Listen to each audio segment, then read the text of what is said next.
Hello everyone, welcome again in economics class. In today's class, we will continue our topic people as a resource. In 9th class, in second chapter people as a resource, we have already started in last videos. In today's video, we will discuss the next topic. Next topic what means what is the meaning of activity? यानी हम कौन से topic को discuss करेंगे बेटा? Activity, then आपका in resource बेटा. Who called resource? Those who are contribute in economy, जो हमारी इकोनॉमी में हमारी नेशनल इनकम में शेयर यानी हमारे किस चीज़ में शेयर करते हैं बेटा? कंट्रीब्यूट करते हैं, उनको हम क्या बोलते हैं बेटा? As a resource. Overall total population is not called resource, only those person are included so that are sharing some inputs, some outputs. हम ये कहते हैं कि नेशनल इनकम जनरेशन में जिनका रोल है that is only included in as a resource. For making a resource, for formation of resource, हमें क्या करना है? जो पॉपुलेशन है उसकी क्वालिटी को इम्प्रूव करना है. एंड इन एनी इकोनॉमी, यानी in any economy, quality of person, quality of population is very important aspects. And how to improve with a quality of population? There are mainly two aspects, there are mainly two concepts, there are mainly only two tools. Which one? First one is education and second one is health. यानी हम अपनी economy के अंदर population को बेटा improve करने के लिए हमारे पास दो टूल्स हैं, एजुकेशन एंड हेल्थ. यानी these topic we will discuss in today's videos. First of all start with our topic activity. Activity means क्या है? एक्टिविटी का मतलब है एनी वर्क विच हम कहते हैं everybody engage in some type of work. जैसे आपकी मम्मा है बेटा, हो सकता है वो खाना बना रहे हैं, आपके घर की हाउस होल्ड जो कोर्स में है she is busy and your father is busy in activity. का मतलब मेरे जैसे कि अपनी मदर जैसे बताया मैंने आपकी कि वो अपने किसी हाउस होल्ड चोर्स में, हाउस होल्ड वर्क में बिजी हैं. May be your father is engaged और busy in farm activities, may be in other service और इंडस्ट्रीज एक्टिविटीज़.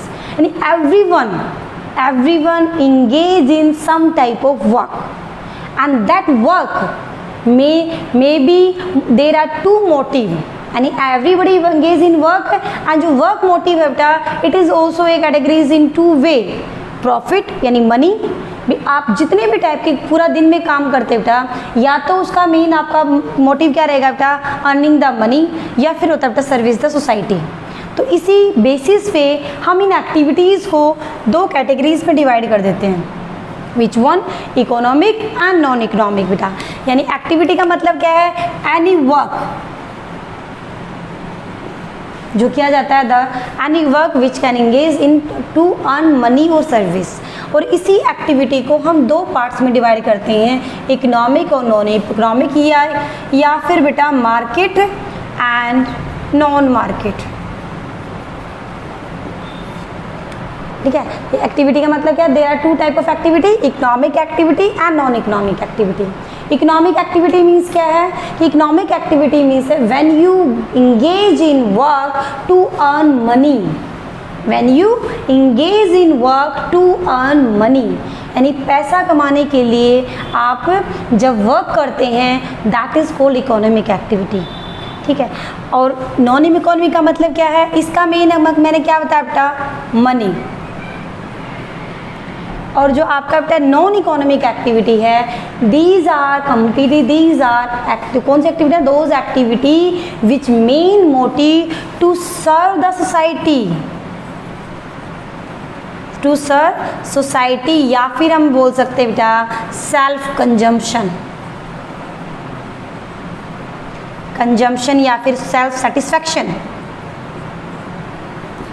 यानी अपने सेल्फ सेटिस्फैक्शन के लिए, कंजम्पशन के लिए, सोसाइटी के लिए जो हम काम करते हैं वो क्या होता है? नॉन इकोनॉमिक या नॉन मार्केट एक्टिविटी. यानी दोज एक्टिविटी जो किस चीज़ के लिए की जाती है बेटा? टू अर्न मनी, वो क्या कहलाएंगी? आपकी मार्केट और इकोनॉमिक एक्टिविटी. और जो एक्टिविटीज़ बेटा आपकी किस चीज़ के लिए? आपको सोसाइटी के लिए, अपने सेल्फ कंजम्पशन के लिए, या फिर सेटिस्फैक्शन, वांट सेटिस्फैक्शन के लिए, that are called non economic और नॉन मार्केट एक्टिविटी. तो ये जो एक्टिविटी हैं, ये मैंने आपको क्यों बताया?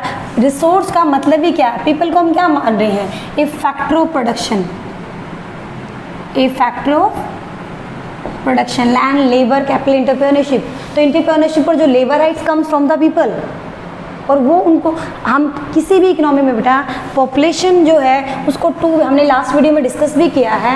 हम क्या देखते हैं बेटा, हम उसको पॉपुलेशन जो है वो दो एस्पेक्ट्स में इंडिकेट करती है, assets and liabilities. Assets and liabilities, assets का मतलब क्या है बेटा आपके, जो हमारे लिए क्या है बेटा एक तरीके से हमारी वेल्थ है, जो हमारी जीडीपी को, जो हमारे प्रोडक्शन को इंक्रीज कर सकती हैं, जो हमारी क्या है बेटा की स्ट्रेंथ है, और जो लायबिलिटी है वो हमारी वीकनेस है, बर्डन है। तो हमें अपनी पॉपुलेशन को एसेट में कन्वर्ट करना है, तो we have to increase our quality of population. यानी हमें क्या करना है, अपनी पॉपुलेशन की क्वालिटी को इंक्रीज करना है टू मेक एन एसेट, ठीक है। और इस क्वालिटी जो है बेटा आपकी, that depend first element education. Education is very important input, यानी हमारा जो सबसे इम्पोर्टेंट इनपुट और टूल है to increase the quality of life, to increase the quality of population, that is education. Education है इम्पॉर्टेंट इनपुट फॉर ग्रोथ, यानी जो growth का इम्पोर्टेंट टूल्स हैं। देन इसे ये हमें एजुकेशन क्या देता है बेटा आपका, एजुकेशन ओपन न्यू होरिजन, यानी हमारे लिए नए रास्ते, नए वे, नए आप हमारे जो कहते हैं ना आवाम, वो ओपन कर देता है। Then it provide aspiration and values of life, यानी हमारी जो हमें अपनी वैल्यूज़ के बारे में, कल्चरल है, कल्चरल रिचनेस है बेटा आपकी, आपको नेशनल के, यानी आपकी जो इंटरनल जो आपका डेवलपमेंट है directly link with your education. एक एजुकेटेड एंड एजुकेटेड पर्सन है, उसमें डिफरेंस क्या था उनकी वैल्यूज़ में। Educated person know about every culture, every religion, every aspects of societies. It means education provide value of life. It also हमारे लिए क्या बनता है बेटा, मोटिवेशन। इट हमें क्या देता है, it aspiration to become a good citizen of society. Then हमने एजुकेशन के लिए, एजुकेशन जो एक सोसाइटी को, एक सिंपल ह्यूमन बीइंग और पॉपुलेशन को एसेट्स में कन्वर्ट करने का एक टूल्स है बेटा, उसको ध्यान में रखते हुए जो गवर्नमेंट ने क्या किया, जो उनके जो 5 ईयर प्लान्स थे। अब ये 5 ईयर प्लान क्या है, इसको करने से पहले गवर्नमेंट बताती है बेटा, गवर्नमेंट 2 टाइप की प्लानिंग करती है बेटा, एक होती है शॉर्ट टर्म, एक होती है बेटा आपकी लॉन्ग टर्म। शॉर्ट टर्म का मतलब है ईयरली जो प्लानिंग होती है। फॉर एग्जाम्पल बजट, बजट में हम ईयरली प्लान करते हैं कितने हमारे खर्चे होंगे, कितनी हमारी इनकम है, इस इनकम को कहाँ हमें डिस्ट्रीब्यूट करना है, this including short term planning. कुछ गोल्स होते हैं जो हम शॉर्ट टर्म 1 ईयर में अचीव नहीं कर सकते, लाइक मुझे पॉवर्टी रिमूव करनी है, अनएम्प्लॉयमेंट को दूर करना है, ठीक है, हमें सोशल इक्वलिटी लेकर आनी है। These are some objective which can't be achieve in short time. उसके लिए गवर्नमेंट दूसरी टाइप की प्लानिंग करती है, जिसे हम कहते हैं बेटा लॉन्ग टर्म प्लानिंग। और फ्रॉम 1951 से लेकर गवर्नमेंट एक लॉन्ग टर्म प्लानिंग का एक हमने क्या दिया हुआ बेटा, दिया रखा है, that is called 5 year planning. 5 year planning it start from 1951। First plan हमारा हुआ था 1951 से लेकर 56 तक, दैन 56 से लेकर 61 तक। ये जो प्लानिंग थी, यानी विद कमिंग 5 ईयर के अंदर कौन सा लॉन्ग टर्म ऑब्जेक्टिव हम अचीव करेंगे, वो गवर्नमेंट प्लान करती है। तो हमारा जो 2011-12 में जो 10th प्लान था बेटा, उसमें एजुकेशन को बहुत इंपॉर्टेंस दी गई, क्योंकि एजुकेशन इज़ जो वेरी हमारे लिए कहते हैं बेटा इंपॉर्टेंट टूल्स, जिसके लिए अगर हमें अपनी क्या करना है बेटा, रिसोर्स को हम क्या बोल सकते हैं, ह्यूमन कैपिटल फॉर्मेशन अगर इंक्रीज करनी है तो we should emphasise on education. For this one in 10th 5 year plan some points क्या किए बेटा, इंक्लूड किए गए। कौन से पॉइंट इंक्लूड किए गए?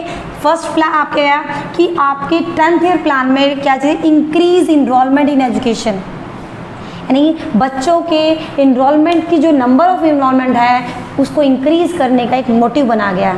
भी हम by new schemes and new objective हम क्या करेंगे, we will increase the enrolment number. Enrolment का मतलब क्या बेटा, हम बच्चों को स्कूल में लाने का क्या करेंगे बेटा, ट्राई करेंगे ज़्यादा से ज़्यादा बच्चे क्या करें, स्कूलिंग के लिए जाएं।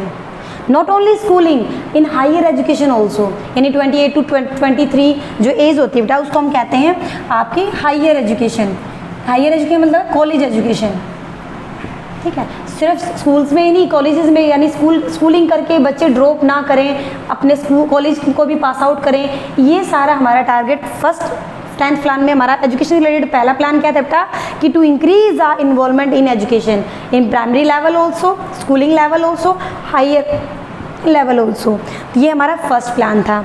सेकेंड क्या था बेटा इंक्रीज इन्वेस्टमेंट, जो गवर्नमेंट अपनी जीडीपी का बेटा अपनी जीडीपी का ओनली हम 1 to 2% खर्च करती थी, इसको इंक्रीज करना था।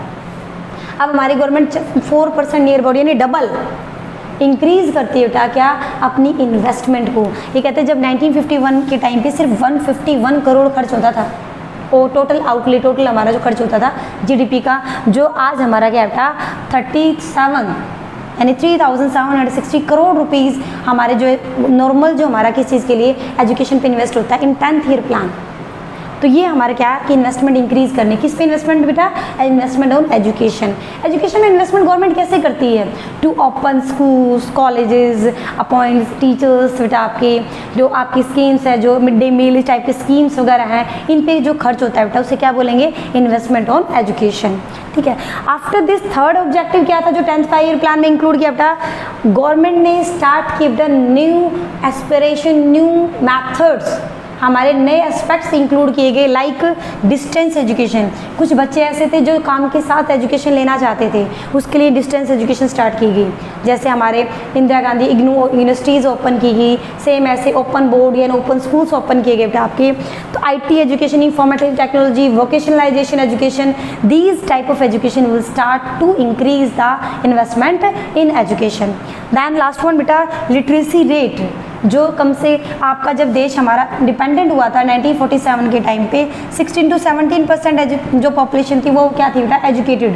बट नाउ जो अगर हम 10th 5 ईयर की प्लान बात करें तो वहाँ उस टाइम पर हमारा रेट था बेटा 74%।